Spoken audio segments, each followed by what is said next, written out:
Let's unbox and demo the brand new Audio-Technica AT-LP7X turntable. It's $1,000. I've never had a $1,000 turntable. We're going to compare it to what I've had and see if my untrained ears, not an audiophile, just a guy that enjoys listening to some music, see if I can tell the difference. My first turntable was the Audio-Technica LP60. Now my brother has that, works great, I had no issues with it, sounded good, I liked all the automatic return stuff, it was a great beginner turntable. For a brief moment I tried the IKEA turntable that they released. That looked cool, that was terrible though. Returned that, got the Sony LX310BT, looked a little cooler than the Audio-Technica. Basically the same thing. I'm told it's actually manufactured in the same spot and has most of the same internals and the same cartridge. Looked great, worked fine. I liked it, didn't use it a ton. Years later, about 7 years later, Sony's released the LX3BT, which was an improved model of the other one, but it's uglier. There's some things I don't like about it, so I said, you know what? Let's go all in. This is one of their premium models. There's only a couple that are nicer. It's belt driven, doesn't have the automatic return stuff. Is it worth double over what I've paid for these other turntables? Am I gonna notice a difference? Let's open this thing. Again, I'm always gonna promote this little slice tool. I love this little slice tool. Link in the description if you wanna grab one of those or you wanna go check this out. It's all there, everything I've used today. My amateur YouTube setup. All my lights and camera that I've spent way too much on. Makes the freaking turntable seem cheap if I'm being honest with you. Alright, so we pop the box open, and here's a new one. There's some sort of gloves in the packaging. Okay, we'll get to that. Of course, the dust cover that's never pictured in any of the advertising. Why wouldn't I think it came with one of those?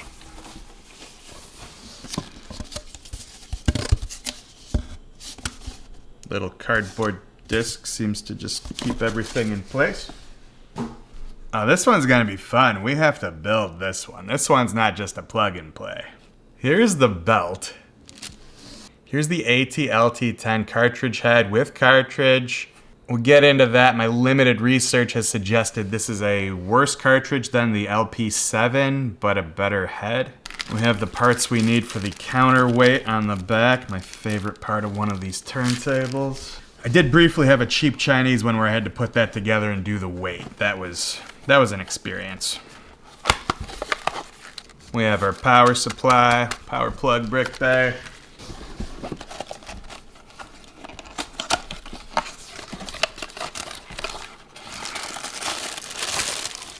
In this white box, we have some very nice RCA cables with grounding. That's fun. And then, the turntable. Oh, she's heavy compared to the plastic garbage I've been buying. Whew. We'll unwrap that in a second, but under the turntable, we have our platter. And here's the turntable itself. This bag is not a toy. Get it out of its protective baggie here. I opened the instruction booklet. There's a little warning that says do not clean this thing with alcohol or chemicals because it's partially made of acrylic. Now, I've pulled open the instructions, like I said, and they want you to do the whole thing with these gloves on so you don't fingerprint it up or whatever. Now, I have pretty dry hands, so I'm not really worried about that, but you know what? I'll play by the rules today. Yeah. Plus, then we can dust it off easily. Step one involves the platter. Let's take that out. It's cool. It's transparent, but dark. It's got some heft to it. I believe that is the top. Ooh. That said, step one is to put the belt on it. Easier to tear this stuff open when you don't have these gloves on. Get our little slicey tool involved there. Now there isn't even like a groove for this thing. You just kind of gotta eyeball it and then I assume we'll adjust it here a little bit. Easier said than done. I'm gonna take it off and try it. Maybe if I didn't have these stupid gloves on. Yeah, this certainly helps. Doesn't have to be perfect. You can adjust it. Just get it on there. All right, I got it on. It's pretty even all the way around. I'm not sure that matters. It probably matters less than I think it does and more than if I hadn't done anything. So, step 2, we set the platter. Step 3, we take that belt and we stretch it right there over the motor pulley. And that one does fit into a little groove. Hard to show you at this angle, but it's obvious enough when you look at it from the side. Make sure it's flat, not twisted. Next, we're supposed to level the turntable. I actually used my phone and gently placed it there, and it said, this is level, this is perfect. So I don't have to adjust the feet to do that. Next, we're going to attach our cartridge head shell to the tone arm. And actually, you turn it counterclockwise here. It tightens right up. Next is my least favorite part about setting one of these up. We're going to take all the protective stuff off of the tone arm.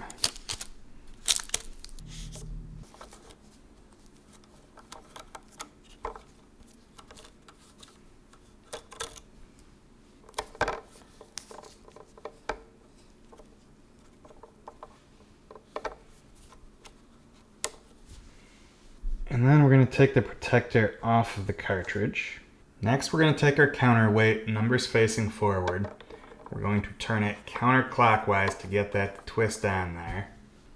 So once we've turned our counterweight on there counterclockwise, we're going to lift up. And the goal here is we're going to want this to hover just above the platter without touching it.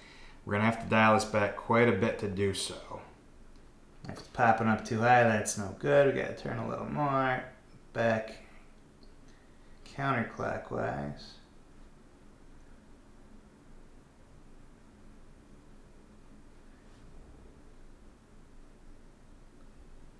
And see, now it's touching. We don't want that either. And you may believe that this is impossible. And at this point in the video, I would agree with you. But if you get it just right, as you can see, this thing sits parallel, doesn't fall. I think we can get a little bit better. After you play around with it a while, it's not going to be perfect, but you basically want it so it's not flying up, it's not crashing down. You can see I can have it free hovering there, and it just kind of does its thing. It kind of goes home without really trying hard. You can kind of put it over there. It really doesn't want to crash down at all. It just, you can get it to float. And that's perfect right there, I think. Then for this turntable, we're gonna adjust this tracking force ring to 0. Make sure that's lined up. Then we're gonna twist this whole guy till it hits 2. And ta-da, we should have a perfect, ready to go tone arm. Also at this point, it's hard for me to show you, they want you to set the anti-skate dial to 2, matching that number on the counterweight. And there she is, ready to go, looking gorgeous. We're gonna go set it up. Nothing else to do for configuration here. Now before I go set everything up, I'm gonna be using some active speakers. I don't have an amplifier, so we're gonna switch it from line to phono. Now I had to look this up because the instructions show this little switch at MC, but they don't say anything about it. MM is for moving magnet cartridge, MC is for moving coil. The cartridge it comes with is moving magnet, so it is properly set. You don't have to do anything there. Actually, while I have this here lit up to show you, I'm gonna unscrew the ground connector here. Get that on there, tighten her up, plug in our RCA cables.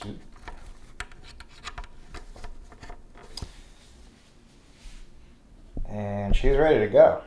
So obviously I gotta compare with something, right? So this is the new Sony LX, geez, I don't know what they call it, LX3 BT. Sounds okay to my ears. I don't know any better.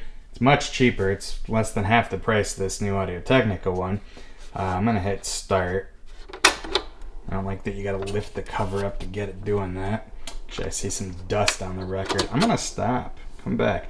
I like this automatic stuff. I'm not going to get that anymore. That's not cool. So I'm going to go ahead and hit start. Close my dust cover. I like the automatic thing. I don't like that I'm not going to have that anymore. Because of YouTube copyright stuff, I got to play some not popular music. So I've got a video game soundtrack. But it's real orchestral music. So I'm going to try listening here and just kind of get a feel for what it sounds like.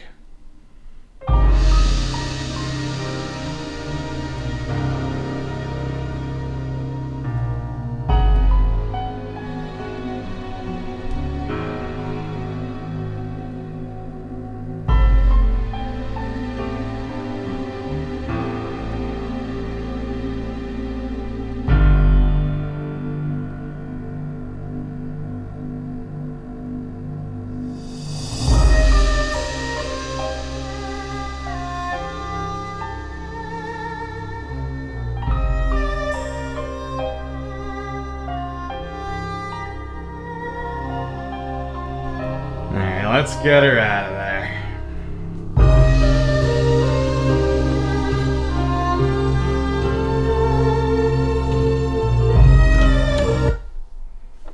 To me, that sounded great. I don't know. I guess let's pop the other one up here. Funnily enough, upon connecting it, I don't know if you can hear it, there is a humming sound with the phono selection hit. So as soon as I change that to line, goes away. So I'm hoping it's actually loud enough with the built-in like amplifiers from these speakers. We'll see.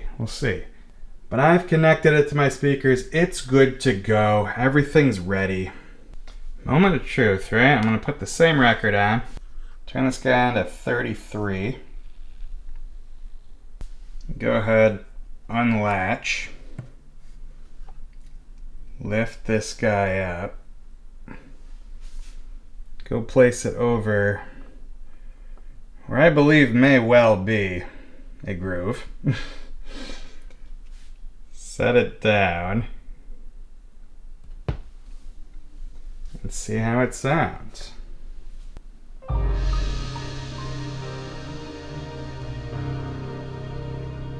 Sure enough, I did not need the phono setting. A little quieter than the other one. So I'll kick the speakers up here.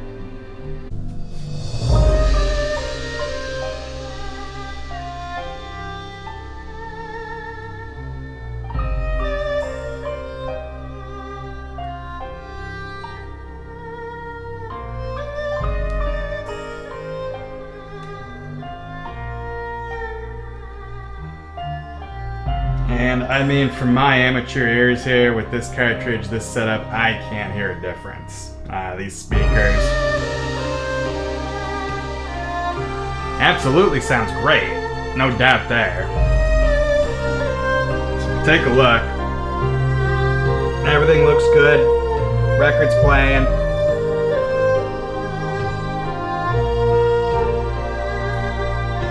All the little impurities I'm hearing in the sound were exactly the same on the other player.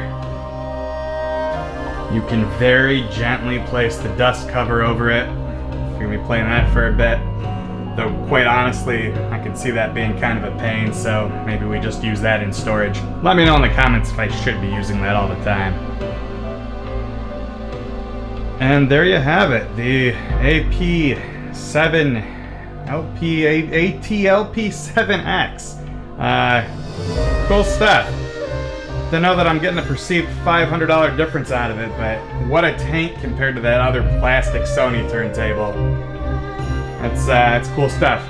Let me know if there's anything else you want to see in the comments there. Again, link in the description if you want to check out this record player. It's pretty. Actually, I'm going to show you one last thing I'm not used to. Because every record player I've had an auto return. When this is done, it goes to the return groove. It does not auto return. Actually, this stupid thing's kind of popped up and it's floating around. No, maybe it was moving to the return groove. Interesting. Let's check that again. I really have no idea how that works. When it's done, it goes there. chills there, you get a little bit of crackling, and it just kind of does its thing until you remember to take it off. Do that. Don't wear your needle out.